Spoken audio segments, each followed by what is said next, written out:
Well, hello again and welcome to the VK6CS amateur radio channel. Now yesterday while I was out I picked up this rather nice box for carrying pegs. There you go. And also, if I remove that, oh, there's a message on my phone. Hopefully that's Lotto telling me I won the 50 million last night. I picked up these two plastic chopping boards for about $5 as well. I think the peg box was about $5 or $6, and these were a pack of two plastic chopping boards were a similar sort of price. Now, WTF is going on? I hear you cry. He's lost the plot. Well, maybe not. What I was thinking was these chopping boards will come in very handy as nice insulated, nice panels for mounting some high voltage bits and pieces on, and that will fit quite nicely into my amplifier. Now the larger one. So what I've got in mind for this is, now you see it's a convenient size.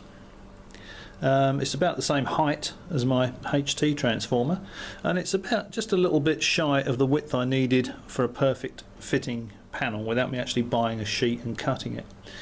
So it'd be mounted vertically like that, and I'd get some capacitor clamps, you know, a lot like that. That's actually the incorrect size, but these are really good. These plastic capacitor mounting clamps to mount the HT smoothing capacitors. I've ordered the correct size. These ones are a bit too small. And what I thought I'd do with those, with my high voltage capacitors, would be to mount them on here. So they'd be mounted something like that.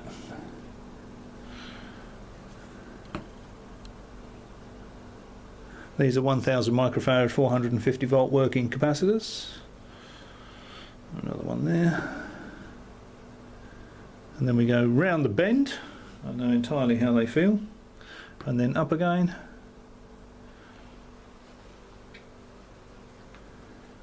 Like that. Remember, these are all in series.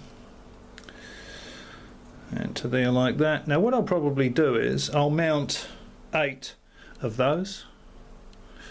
So there'll be an empty one there, so that if I wanted to increase the HT at a later date, I could stick the HT up another.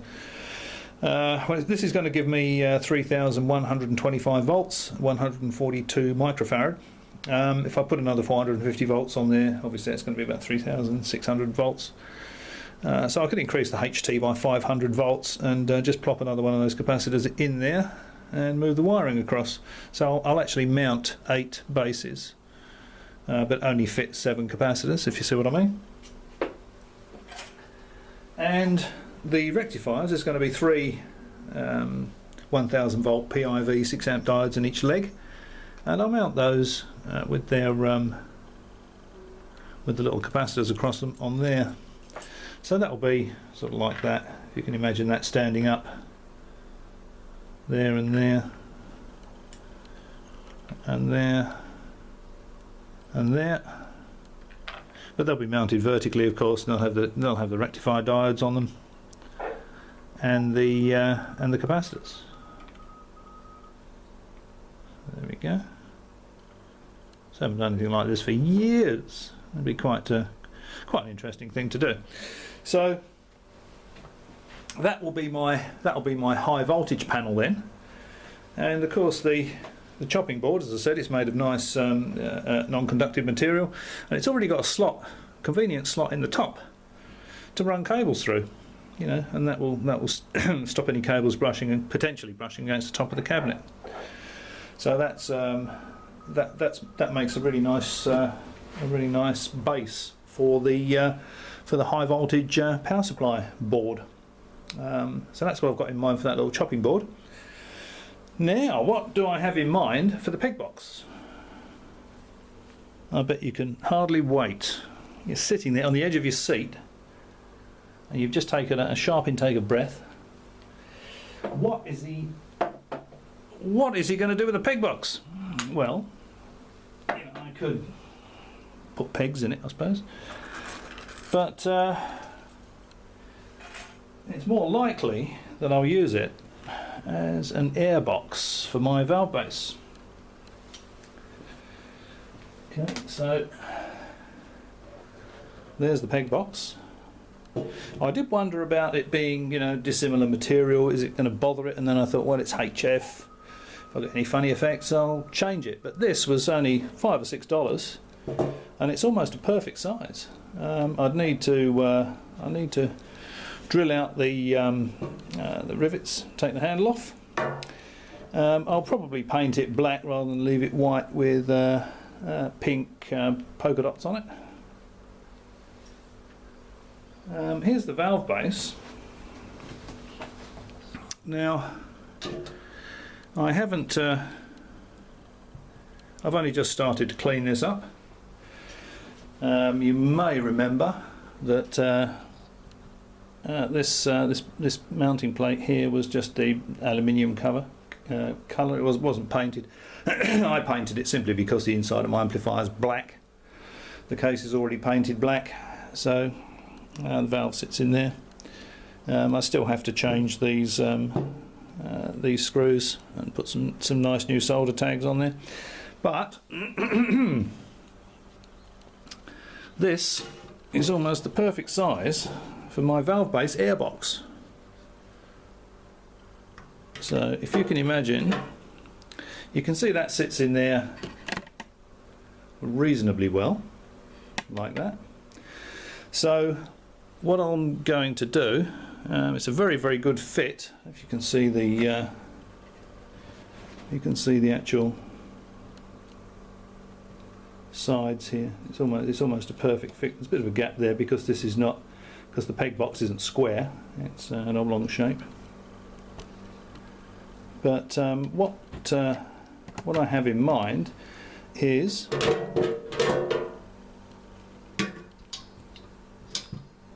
take the handle off, then turn it upside down, use that as a centre for a hole saw, cut a 125mm diameter hole, so the valve base will actually drop in through the top. There's going to be a fan directly below it, directly below it here, axial fan, 87 cubic feet a minute axial fan. So I'm hoping with this arrangement the back pressure won't be enough to bother that. I think the airflow will be okay. Only one way to try it, of course, or find out rather, and that's to try it. So I'll cut 125mm hole in there. Now, because the side of the peg box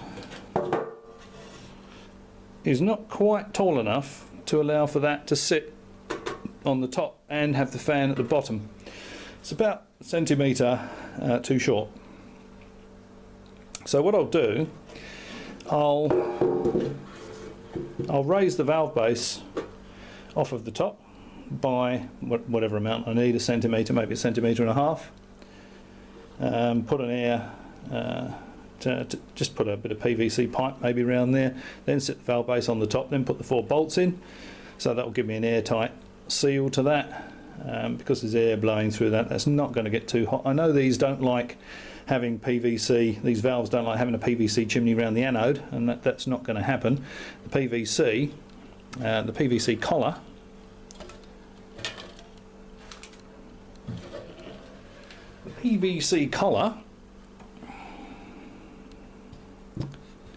would be around there, so it'll only be about a centimetre and a half. And then there'll just be 4 spacers there, little cylindrical things that will just hold that off the top of the box by about a centimetre or a centimetre and a bit. So that's, and I thought, well, that's a nice, cheap and cheerful way of getting my high voltage power board sorted out, and not very much effort in making a nice air box for the valve base. Now, if that causes a problem because it's a dissimilar material, not expecting it to, but you never know, or the GS-35B doesn't like running at 2800 volts very much, I can just take this airbox out with the valve, because I'll put the drive will go into the cathode via a BNC socket, probably on the end, and the heaters will just go in through a grommet, and I'll put a dab of silicon on silicon jelly stuff, silicon, what do they call that stuff? Silicon sealant. I'm sure you know what I mean. On the inside, just a little smear of that, just to make that airtight, so it won't worry it too much, so I won't lose any air through it. And I'll be able to just take the BNC off, take the two heater connections off, and take that out, and put another RF deck into the same amplifier with a couple of smaller valves that will give me a similar output power, but prefer the lower voltage. So you know, the rest of the amplifier would remain unchanged. And I thought, well, that's quite good. I might have to change the metering, of course. You know, just change the shunts and the series resistors and whatever to change the full scale deflection on the metering. But apart from that, it will be very, very easy to change the PA from one big triode to a couple of smaller ones if I wanted to. I don't think I'll have to do that, to be perfectly honest, but it'll be sort of modular. So this will be like the actual output stage, the output valve module. That will just bolt over the fan to the bottom of the amplifier case. So there we go. That's how it's going. I'm doing the transformer refurbishment's coming along quite nicely. I've taken the original terminals, which were these rather horrible things. I've got the original DIN rail around somewhere. Where's that gone?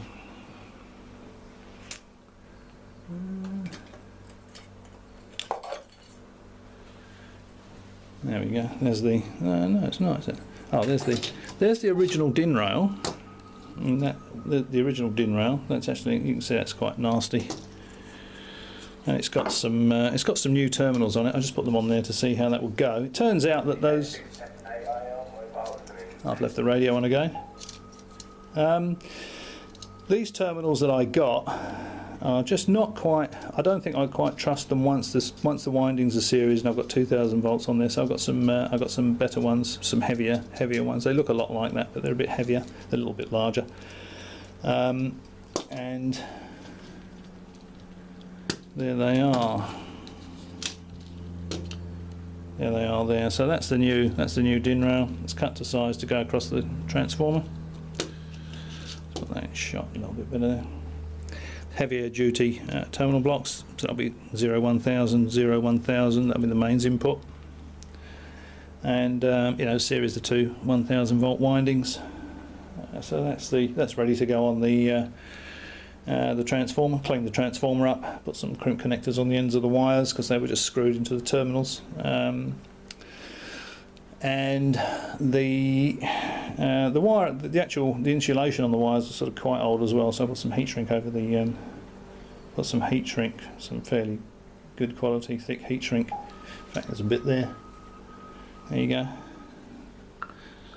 Over the wires. I haven't shrunk it down yet, but these will be popped over the wires, and then they'll be bent into place and screwed onto the terminal block. So it should look like new when it's done. Maybe later on today. So that's how the progress is going with that. But these original terminals that were on it were in such poor condition that they would just crumble to dust. I mean, that's a side panel for one of these things. There you go. That's the side panel off of one of those, and look at that. I mean, that's just.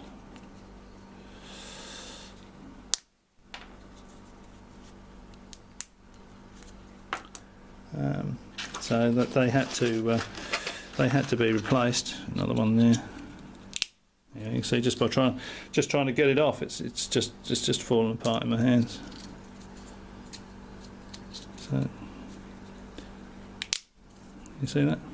You can see how brittle that is. There's no way I could have run it with those on there.